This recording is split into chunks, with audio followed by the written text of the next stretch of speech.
Simțeam o rană în adâncul meu. Sufeream, sufeream.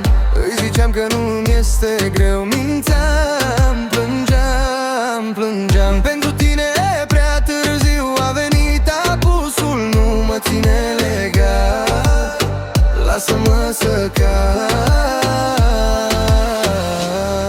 Îmi zicea nu te uita și m-a lăsat cântând așa. Ce vine am eu că inima-i hoinara. Ea nu știe de lanț și nici de hotara-i hoinară. Ea pleacă mereu spre câmpia cea mai verde. Strânge stelele deasupra ei și se pierde. Și poate într-o zi se va opri. Cine știe, cine ar ști?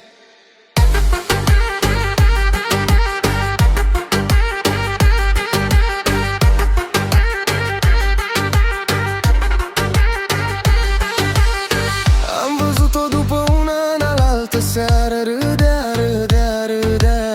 Mă îmbrățișa, știa că inima mea bătea, bătea, bătea. Mi-a zis să fim împreună în seara asta. Ce aș fi vrut să-i zic da. Dar fără să mă uit în ochii ei, am lăsat-o cântând așa.